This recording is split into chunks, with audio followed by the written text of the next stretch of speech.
Herkese günaydın arkadaşlar. Ne kadar güzel ışık vuruyor değil mi? Ne? Başka bir oyun bul kendine. Bunlar zararlı şeyler.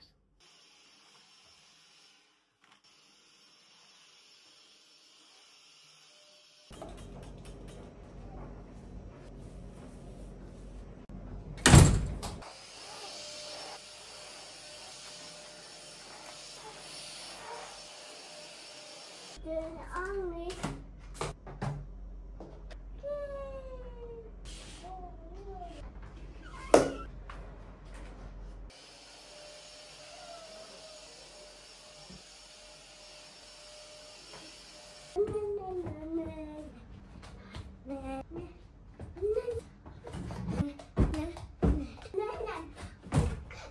Anneciğim ne oldu? Bakayım. Cihangir anlamadım.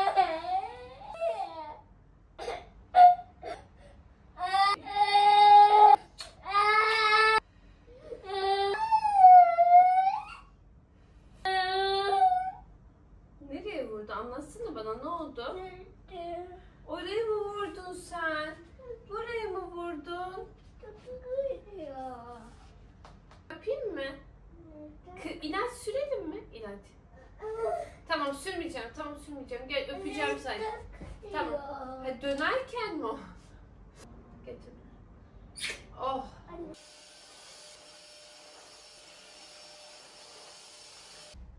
Sabah 7'de kalkınca böyle. Diyor Ponçikim. Numaracısı. Koyayım ha? Ben yerleyeyim.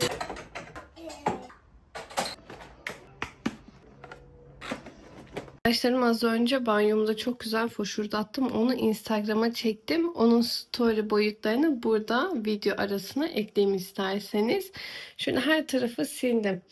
Çamaşır makinesine çamaşır atmam lazım. Onu akşam halledeceğim. Çünkü biraz da ütüm var yatak odasında. Ama böyle banyonun temiz olması, mutfağın temiz olması beni çok mutlu ediyor. Benim anneannem hep derdi ki kızım bir kadının temizliği banyosundan ve mutfağından belli olur. Mutfak ve banyo temizse, kuruysa, yerler asla olmayacak. Hep kuru olacak. Havlunuz hep kuru olacak. Nemli olmayacak. Temiz olmayacak. Su izi olmayacak. Lavabo giderlerinde saç gözükmeyecek. Böyle o kadar çok bastıra bastıra söylemişti ki yani evlendikten sonra iyi ki diyorum gerçekten. Bu kadar çok bizi bastıra bastıra temizliği öğretmişler. Daha türlüsü rahat edemezdim. Neyse buraları da foşurlattım.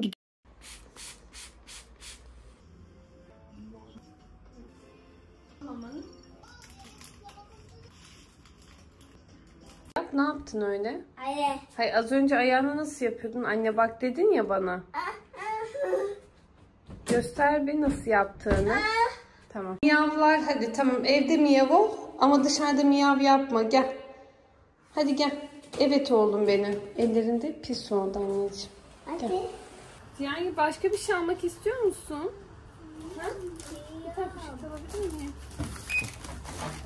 Anne mama.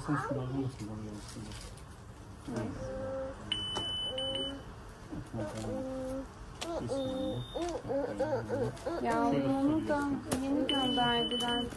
Bacım hayırlı olsun, çok güzel arabanız. Bayıldım. O gün otoparkta gördüm ya. Sağ olasın. Vallahi çok güzel. Evet. Vallahi bu aralar etrafımdaki arkadaşlarım hep böyle güzel arabalar alıyor. Çok güzel evlere çıkıyorlar, taşınıyorlar. Bize de ev nasip olsun inşallah.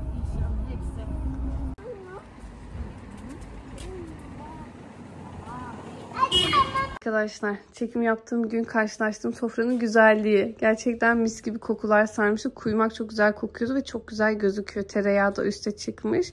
Muhteşem bir sofra. Fincanımızı seçeceğiz. Enerjinize göre seçin dedi ev sahibimiz. Ben şuydum galiba ya, ama buraya gelince kokudan şuna değiştim. Ne kokuyor burada? Mumlar. Nerede? He, yo. Nerede? Aşağıda. Evet, kokudan etkilendiğim için bunu seçtim arkadaşlar. Bayağı büyük, anca açar beni. Arkadaşımızla umre ziyareti yapacaktık ama 2 ay oldu. Olmuş mudur 2 ay geleli umreden? Olmuştu. Biraz geç bir umre ziyareti. Şimdi zemzem içeceğiz. Ama şurada da tatlının güzelliğine bakın. Sen çiz. Aferin çiz. Ha? Araba çizmiş mi? Bunu algıladı. Anne. Evet. Annen mi çizdi bu? Bir bakabilir miyim? Oldu. Vay. Bakayım. Güzel mi? Çok güzel.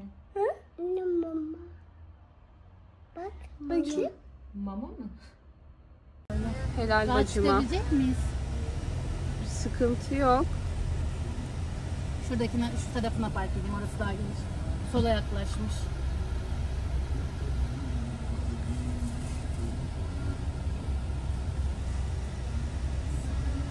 Cihangir. Teklisin. Yoda. Dak.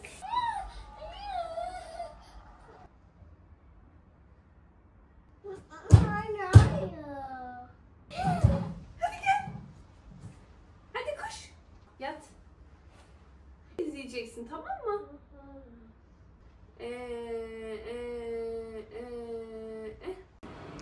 Cihangir'i uyuttum. Şöyle de bir sistem kurdum. O burada uzunca uyur. Ben de biraz dinlenip kahvemi içtikten sonra şurada bulunan ütüleri yapacağım sizlerle beraber. Az önce çok ciddi bir ses oldu. Yukarıda matkap çalıştırdılar sanırım. Cihangir çok korkarak uyandı. Yani uyuduktan 10 dakika sonra falan geri uyumak istiyordu. Ayağımı aldım. Tekrardan devam ediyoruz.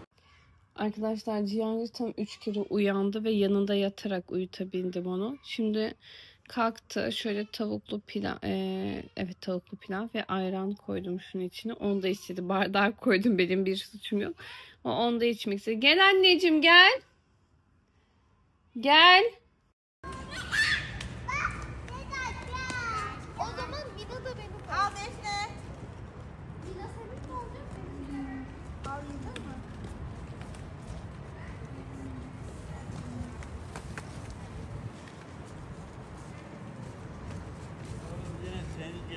Yediniz bu çiçekleri, bu dalları, bu şeyleri ya. Arkadaşlar bakın, burası bizim karşı dairemizin girişi. Bu ev sahibi satacaktı. Kiraya verirseniz mutlaka haberim olsun dedim. Vermişler. Bakın burası yatak odası ve ebeveyn banyosu var. İçeriği de bayağı temizlemişler. Şöyle bizim senin arkasına bakıyor. Burası çocuk odası denilebilir. Yani ama çok küçük ya. Senin odaların bu kadar küçük mü? Burası mutfak. Silipiler. Temizleyiciler. Burası salon. Şöyle göstereyim. Bir de buranın iyi bir tarafı, aslında burası site mülküne ait. Yani ortak alan diye geçiyor şu alan. Ama kimse de buraya gelip burada oturmaz. Yani üstüne bir şemsiye, şurada bir bahçe mobilyası koysa, kapısı, çocuk da büyütse çok iyi olur. Burayı bile yapar ama şurası bence çok güzel olabilir. Neyse, buranın ev sahibi satacağım dedi. Haberimiz olsun dedik. Baktık kiraya vermişler. Gelin geliyormuş komşumuz.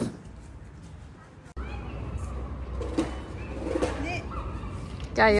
Yemin ederim bahçeye çıktık. Yemek yesine, ne yemek yedi, ne mutlu oldu. Hepsi beraber ağladılar. Şimdi üstünü değiştireyim de babası gelmek üzere, akşam yemeğine arkadaşlarımıza gideceğiz.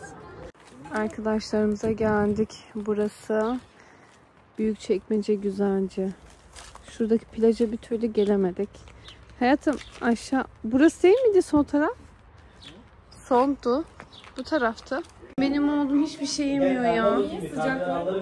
Bilmiyorum, birazcık boğaz tahrişi vardı. Belki o yüzden bugün çok şey denedim ama yemedi. Arkadaşlar menümüzü gösteriyorum. Mercimek çorbası. Bayağıdır yemiyorduk. Tarator çok güzel. Salata ve zeytinyağlı dolma biber. Bir de burada patates püresi. Hiçbir şey yapmayacağım dedikten sonra arkadaşım burada kavurması. Burada da pilavı. Bir de annesi aşure yapmış, onu da birazdan gösteririm. Kaçıncı Cihangir? Kaçıncı menüsü ben bilmiyorum. Yemedi. Gel buraya. Bayılttım beni. Sen de mi içtin ilaçtan? Arkadaşlar, şimdi arkadaşlarımızın yanından dönüyoruz evimize. Çok zahmet ediyorlar gerçekten. Yani bin bir çeşit hazırlık yapıyorlar. Sağ olsunlar. Keselerine bereket, emeklerine sağlık. Cihangir hiçbir şey yemiyor. Yani bir çocuğun yemek yememesi Bir annenin ömür törpüsü gerçekten. Yani hayatım dikkat et, yollar bayağı şeyde. Çok modum düşüyor. Yani istiyorum yesin, karnı doyursun. Aç şimdi arabada uykuya dalacak muhtemelen. Üzüyor bu durum beni. Bir ara sağlık hocamdan bir Polivit diye işte açan bir şurup önermişti, tavsiye etmişti sağlık ocağı doktorumuz ama o da pek bir işe yaradığını düşünmüyorum. Bilmiyorum. Var mı tavsiyeniz? Yani Cihangir boylu poslu çocuk olduğu için de çok göstermiyor ama yemekte yemiyor. Yapacak bir şey yok. Evimize gidelim. İnşallah Cihangir arabada uyuyakalır. Bir sürü oyuncak verdiler. Onların çocuklarının adı da Cihangir. O yaklaşık 6 yaşlarında. Onun küçüklük oyuncaklarından bir poşet verdiler. Bir sürü oyuncağı oldu oğlumun. Öyle. İnşallah cumartesi sabahı da buraya denize gelmek gibi bir program yaptık, kahvaltılı. Ben çok isterim. Güzel sabah denizde ferahlamayı. İnşallah. Yine eve geldim. Bütün ev ailesi uyuyor. Cihangir'i uyuttum. Eşim uyuyakaldı. Şöyle şurada makineden çamaşırları aldım. 2 boy vardı. Can'ın tişörtlerini kurutmaya atmıyorum uzun bir zamandır. Çünkü küçülüyor gibi yani. Bilmiyorum, ne Cihangir'in küçülüyor kurutmada ne benim. Bir tek Can'ın. Yani bu da neyse. Erkeklerin her şeyi zor arkadaşlar. Onları da buraya yazdım. Şimdi artık yatacağız. Sizlere de izlediğiniz için teşekkür etmek istedim buradan. Hoşçakalın.